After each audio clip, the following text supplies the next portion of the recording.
Salut à tous, bienvenue dans cette nouvelle vidéo présentation manga. Et cette semaine on a fêté Halloween. Du coup, quoi de plus normal que vous présenter un manga n'ayant aucun lien avec Halloween.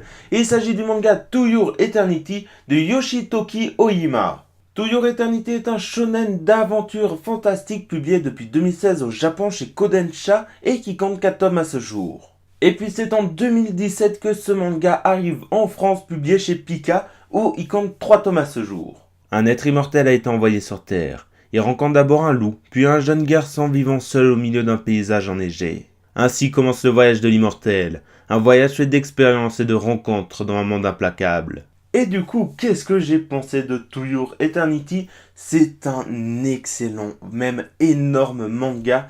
Personnellement, les 3 premiers tomes m'ont énormément plu, que ce soit d'un point de vue histoire, d'un point de vue univers et d'un point de vue personnage. Rien n'est laissé au hasard dans ce manga et vraiment, il vaut vraiment le coup.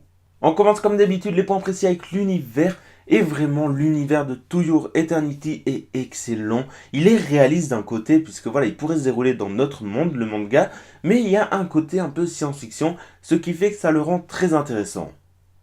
Mais ce que j'ai plutôt apprécié, c'est qu'on découvre dans les 3 premiers tomes qui sont sortis actuellement en France, vraiment énormément de choses. Puisqu'on découvre, on va dire, des tribus nomades, des tribus avec des coutumes un peu particulières, mais aussi de la civilisation et des grandes villes. Donc vraiment, voilà, je trouve l'univers de ce manga très intéressant et plutôt pas mal riche. En parlant un peu de l'histoire en elle-même, c'est un point très important dans le manga.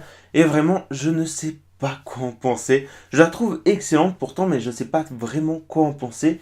Puisque voilà, il y a, on va dire, énormément de choses qui se passent. Puisqu'on suit un personnage qui n'est pas humain et qui va, on va dire, observer notre monde et le juger en ayant un point de vue extérieur à la société. Donc c'est un type d'histoire excellent. Puisqu'on va dire, on va prendre du recul sur certaines situations, mais surtout sur la mort. Car dans l'histoire de ce manga, la mort est vraiment omniprésente, ce qui est plutôt particulier pour un manga et surtout pour un shonen.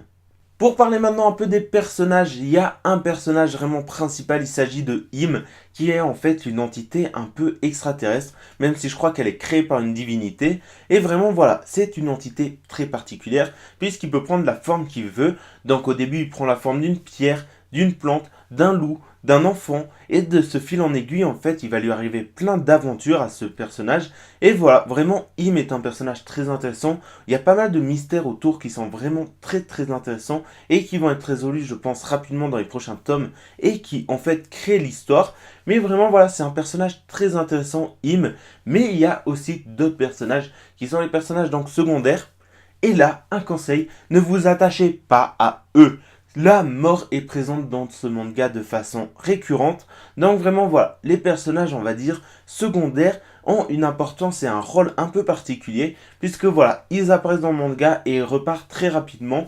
Donc vraiment voilà, c'est très intéressant comme type on va dire de personnage. Et vraiment pour l'histoire je pense que ça ajoute un plus excellent. On finit comme d'habitude par parler des dessins. Et personnellement, je les trouve plutôt sympas. Il y a énormément de détails, ils sont très intéressants, je trouve. Et vraiment, voilà, c'est des dessins, on va dire, un peu classiques, comme très souvent, avec des traits plutôt fins. Mais on va dire, il y a énormément de nuances de noir et pas mal de détails. Donc vraiment, voilà, les dessins de ce manga, je les trouve vraiment très bons. Ils sont plutôt intéressants en même temps, puisque c'est un style, on va dire, qu'on voit pas souvent et plutôt particulier. Donc vraiment, les dessins de To Your Eternity, c'est vraiment un gros plus pour le manga. C'est la fin de cette vidéo, j'espère qu'elle vous a plu. N'hésitez pas à me dire en commentaire ce que vous avez pensé de To Your Eternity. Moi, je dois vous laisser, il y a Im qui m'appelle, on doit reprendre la route. Allez, à la prochaine, ciao.